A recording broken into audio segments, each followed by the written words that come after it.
कर्ज लेना बहुत ही बड़ी समझदारी है। दुनिया में सबसे ज्यादा कर्जा अमेरिका ने ले रखा। जो इंसान, जो कंपनी, जो देश कर्ज न ले सका, महाघोंचू है। कर्ज लेना बहुत ही बड़ी समझदारी है, बहुत बड़ी समझदारी। जो इंसान, जो कंपनी कर्ज न ले सकी, जो देश कर्ज न ले सका, महाघोंचू है।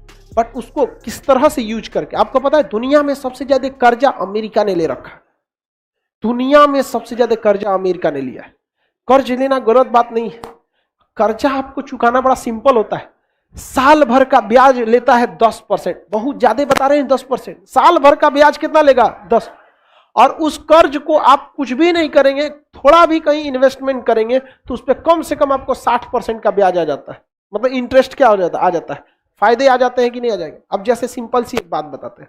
हमको एक नया सड़क बनाना है जिस पर जाम ना लगे, और पटना से दिल्ली अभी अमूमन 12 घंटे लग जाते हैं।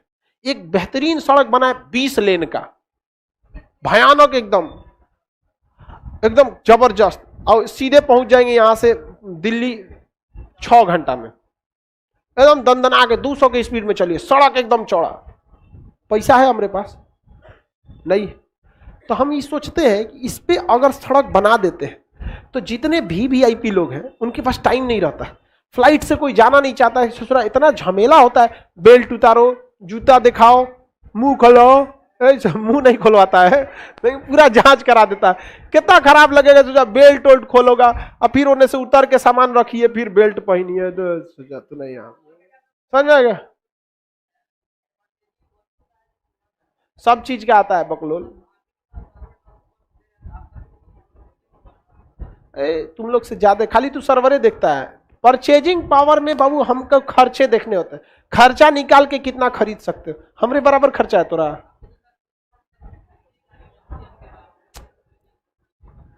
हम बाद में खरीदने की बात हम करें, लाइबिलिटी हमको कितना देना पड़ेगा।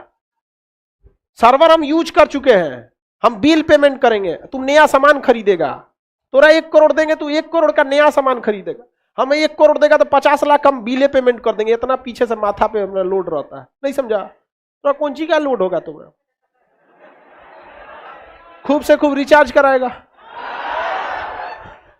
अब हमको पता है कि उस पर अमीर लोग क्या करेंगे, जाएंगे, और अमीर लोग से हम क्या ले सकते हैं? टैक्स ले सकते हैं। पैसे क्या कर सकते हैं? टैक्स ले सकते हैं, बहुत ज्यादा मात्रा में।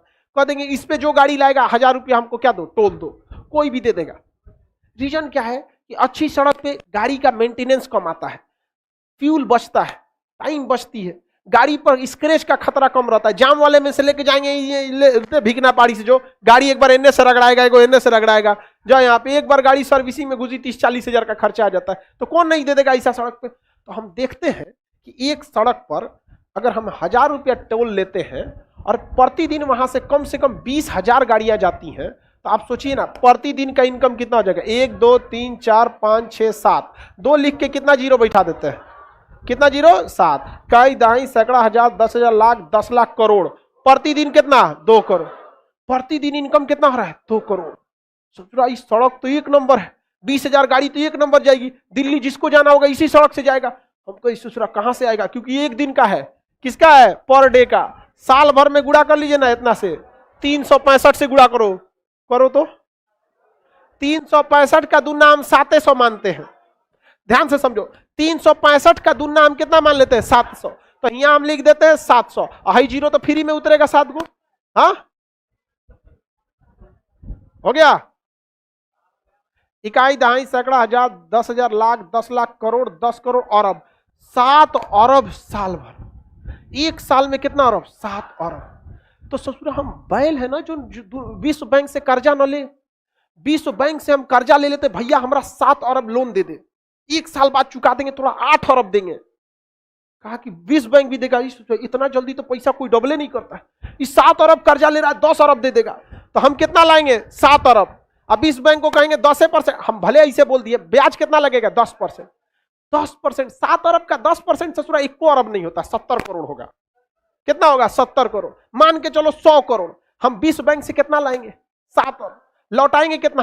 8 अरब। कितना अरब? 8 अरब। सड़क बनने में लगेगा 3 साल, सड़क बनने में 3 साल। तो हम उसको लौटाएंगे हर साल 1 अरब ब्याज जोड़ के। 7 अरब लाए थे, 3 साल में ब्याज हो जाएगा 3 अरब, देना पड़ेगा 10 अरब। 3 साल बाद सड़क बन के रेडी, पहला साल में 7 अरब, दूसरा साल में 7 अरब, 2 साल में फायदा। लेकिन अगर यही पैसा लाएं और बिहार के ठेकेदार को दे देंगे, वो बिहार का ठेकेदार बनाएगा 15 साल में 7 अरब का ब्याज हो जाएगा 20 अरब। ओके बाद ससुरा आधा सड़क टूट गया, आधा हाई टूट गया, हाई टूट गया, घोटाला लगा, ले जा चौपटिया। समझ में आ रहा है? कर्जा लेना समझदारी है या नहीं है? बहुत बड़ा समझदारी है। समझ में आ रहा है कि नहीं आ रहा है? अब बताओ, पैसा है रे भाई, कर्जा ना है वो देना, तो जो हम पूरा सड़क बना देते, हम बैठ के पढ़ाना छोड़ के टोल वसूलेंगे, ले टोल ले आया।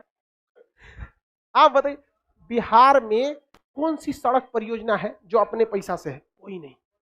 और सब 15-15 साल लेट है। सरकारी कर्मचारियों को इकोनॉमिक्स पता ही नहीं है, बोली सुनेगा नीतीश कुमार, वो बेचारा क्या गलती?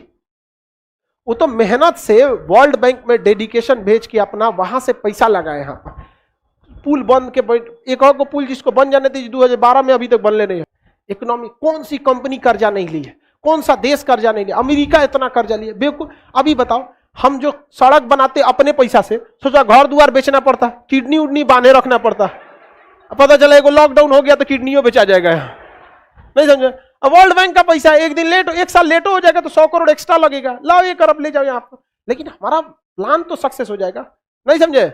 एक नंबर यहाँ पर बुलेट जैसे ट्रेन, पटना से दिल्ली जाने में ससुरा कोई ट्रेन को 12 घंटा से तो कम लगने वाला नहीं, 15 घंटा लगता है। एक अलगे रेलवे लाइन बिछा देते हैं जो यहां से स्टॉपेज देंगे उसका, बनारस, इलाहाबाद, कानपुर, दिल्ली, 8 घंटा में कहां पहुंचेगी? दिल्ली। ये बताओ, पटना जंक्शन के बगल में एगो स्टेशन बनवाएंगे, कौन अलग से करोड़ों रुपया लगेंगे, हमारे पास है नहीं है, कहां से पैसा लेंगे? वर्ल्ड बैंक से। अब पटना जंक्शन पे अनाउंस करेगा, कृपया ध्यान दें, दिल्ली जाने वाली ट्रेन 4 दिन लेट है, प्लेटफॉर्म नंबर पे 10 पे आएगी। कौन जाएगा? उसके बगल में अनाउंस करेगा, दिल्ली जाने वाली ट्रेन 2 मिनट पहले आ चुके हैं, प्लेटफॉर्म नंबर 1 से रवाना होगी, 6 घंटे में दिल्ली पहुंचा देगी। कौन आदमी जाएगा इस पे? सब किस पे जाएगा? उस पे। हमारे पास पैसा है नहीं है, कौन देगा पैसा? World bank. जमीन खरीदने के लिए वर्ल्ड बैंक, पटरी के लिए वर्ल्ड बैंक। अगर 5 साल में हम प्रोडक्ट बना देते हैं तो अगले 5 साल में वर्ल्ड बैंक का पैसा चुका देंगे। उसके बाद बैठ के गिनेंगे नोट। नहीं समझ आया? वर्ल्ड बैंक पैसा लेना गलत बात है। अंबानी के पास जियो का पैसा कहां से आया? जब लोगों के पास 2G और 3G खरीदने का पैसा नहीं था, 60,000 करोड़ रुपया अंबानी ने ठूस दिया एक के बार 4G में। लोग पागल कहते थे कि आपको 4G का कोई आइडिया है? रिलायंस कंपनी जो थी अनिल अंबानी की, उसको आइडिया था टेलीकम्युनिकेशन का। मुकेश अंबानी को कोई आइडिया नहीं था, लेकिन उसको पता था ब्लू ओशियन पॉलिसी, पहले पैसा झोंको, लोगों को आदत लगा दो, इतना ना पैसा झोंक दे कि बाकी के पास इतना पैसा ही ना बचे, और बाकी के लोग 4G में जब तक सोचे कि गांव गांव तक पहुंच गया कौन? जियो। और पहला बार ऐसा हुआ था कि लोग हमेशा ये होता है भैंस खरीद के लाते हैं फिर खूंटा ठोकते हैं। पहली बार था कि लोग खूंटा ठोक के भैंस खरीद रहे थे। मतलब सबके पास सिम था, मोबाइल 4G था ही नहीं। सब लोग क्या कर लिए? मोबाइल। अब इस सिम खरीद लिए, अब एक कोचने के लिए क्या खरीद रहे थे? मोबाइल। इनफैक्ट हम भी ये 2016 में केवल और केवल जियो के लिए ही खरीदे थे। जियो फ्री दिया था तो हम भी आज भी इसे चलाते हैं, हैंडी है। आप समझ में आ गया कि नहीं आ गया? किसी को कोई दिक्कत नहीं है? तो आगे यही पैसा देना जरूरी है कि नहीं है? तो ये पैसे जो थे रिलायंस ने क्या कर दिया? ठूस दिया। कहां पे लगा दिया? 4G में। और गांव गांव तक क्या पहुंच गया? 4G। बाकी लोग के पास 4G रहा नहीं रहा।